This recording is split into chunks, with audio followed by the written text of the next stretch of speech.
GTA 5. We're doing the submarine pieces, the Contact Abigail. It's basically the collection of the submarine pieces, although the quest is called Death by Sea.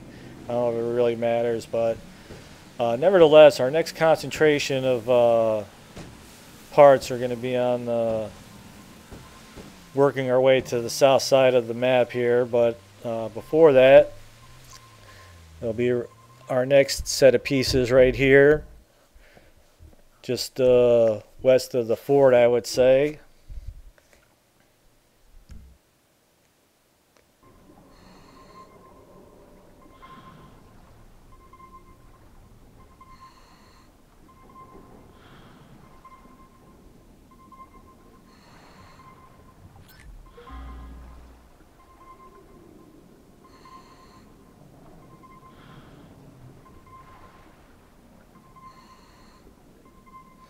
So yeah, I think that's a sniper rifle there. I don't know. I just think the whole thing of weapons under the water is just retarded to me. I mean, any length of time in the seawater would just ruin the shit out of any weapon. And I don't even know if the ammo in the weapon would be still usable as well. So, and I was going off about it in the other video of the submarine pieces that for some reason the hidden packages, I don't know what wasn't working. When we collected our third or fourth submarine piece, okay, as you can see, we're on the south side of the map here. I'll get into that in just a second. Okay, there's a high concentration of parts in this particular southern part here, and my goal is to circle around to the right side of the map. But what I'm going to do is I'm starting off at this particular area of the map, and then I'm going to circle around the airport, through the canals, leading back out to the right side of the map, and then continue up the right side of the map.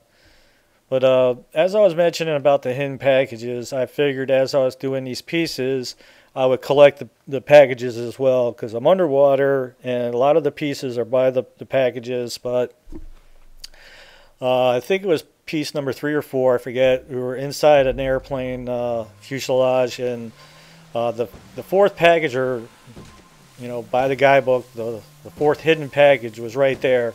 And I was there, and the package was just not there. I don't know why. I basically took time to circle back around to there to really look for it. It's just not there. So I thought maybe that you'd have to do the packages in sequence. So by the time I get to the 29th package, it's right where package number 2 is supposed to be. And I went back off of the submarine pieces to look for that package, and then it's just not there. Just like, all right, that was just enough time wasted for it. Now, as I was doing the random events, when the game first came out, I don't know if you want to call it a glitch or whatever, if you went to where the number 1 package was in the guidebook, at the very northern part of the map, you could go to that package, and I made a video on it, but then I took it off YouTube because it doesn't work anymore.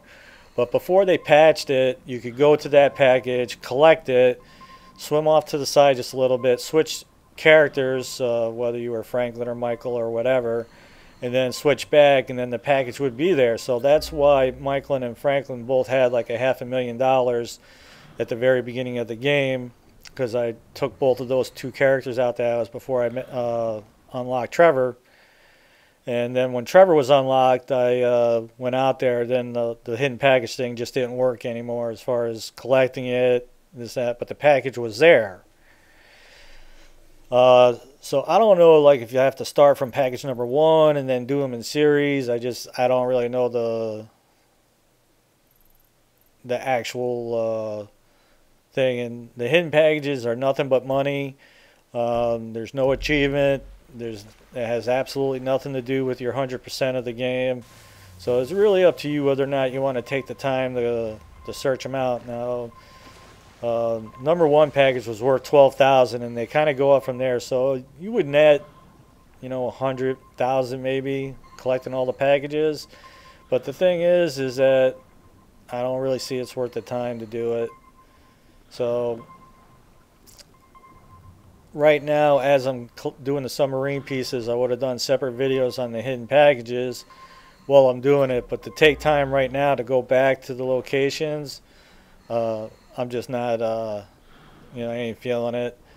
Um, the amount of money that you need in this game is so big, and the money you get for collecting the packages are just not worth it.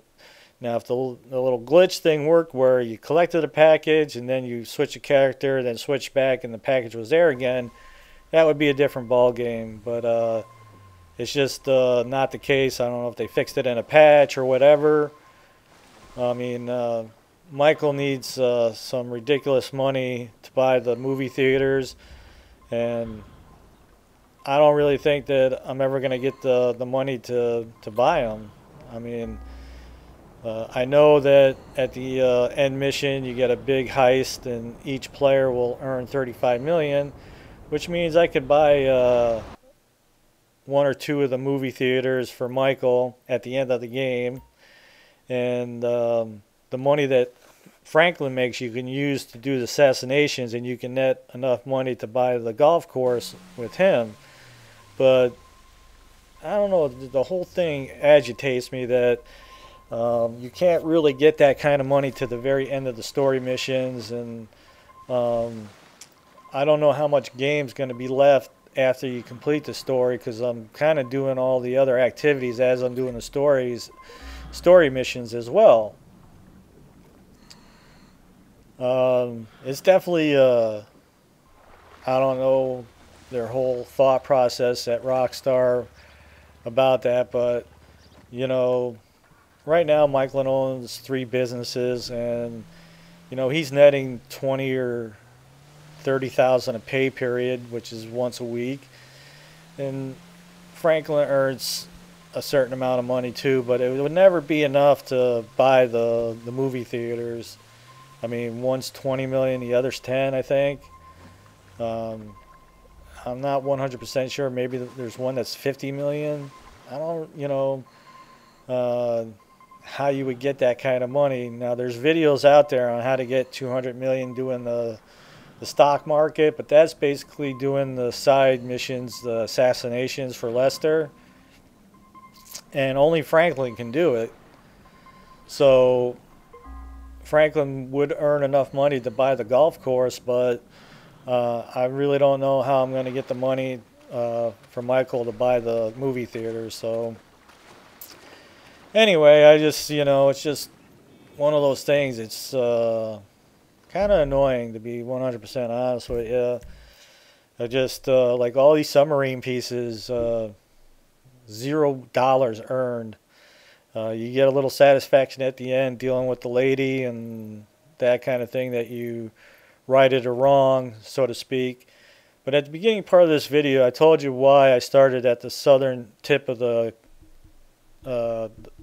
container area here, where all the freight comes in and out. And now you can see that I'm at the northern part of the container area here, and basically we circled around the airport and through the canals and all that, and we're working our way to the right side. So the map will show you the green areas, but as you can see, I just went to the areas where I knew where I wanted to go, because I was kind of working around in a circle area, so I didn't have to backtrack.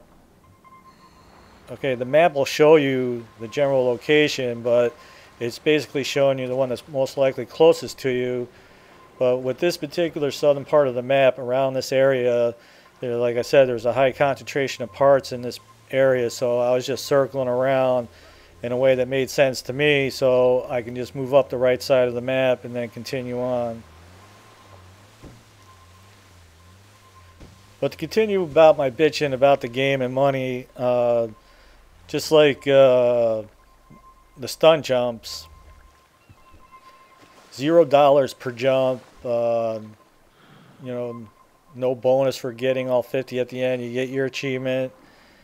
It's just there's a lot of gameplay in this game, but very little makes you big dollars, and the money needed is pretty rough. For instance, the scrapyard, I believe it's like 150,000, and it pays you out a paycheck, but only for the amount of cars you destroy. And that seems kind of whack to me because, you know, you're not really destroying a whole lot of cars. I mean, off mission, on mission, I don't really know. You know, it'd be different like if all three characters, you know, that destroy cars would count for you, but it doesn't really. So, and Franklin can buy the tow truck company, and you get $500 a tow, which is not bad. It's definitely not great. I mean, $500 a tow, considering that it costs you $150,000 to buy the place. I mean, how many tows are you gonna do before you're like, all right, I'm kind of over this, you know? So, and I bought it, but then I reloaded the game when not doing it because it put my money down to like 60, 70,000, and I'm just not down to being that low on money. Not that that should be plenty because you could, but the thing is that the tow truck company doesn't earn you a paycheck unless you do tows, and that just, you know, it's like, all right, well, I buy the tow truck company and every paycheck I'm making a certain amount of money. But it doesn't unless you tow some trucks or vehicles. So, I don't know. I just decided not to bother buying it. I'm sure at the end of the game maybe I'll buy it. Like right now, a good halfway through the story missions, and I'm doing all these collectibles and this and that. And I haven't bought the helicopter pad or the airplane hangar because my buddy Demented Priest, he you know, he purchased them, but he's like, yeah, I didn't buy them to the very end of the game. And the truth is that there's really no need. Okay, now I did videos on all the under the bridges and the knife flights, but we'll get into that. That's going to take care of these pieces. I'm going to go ahead and break the video and come back with the last set of pieces. If you like the videos, you can always support us by checking out the ads.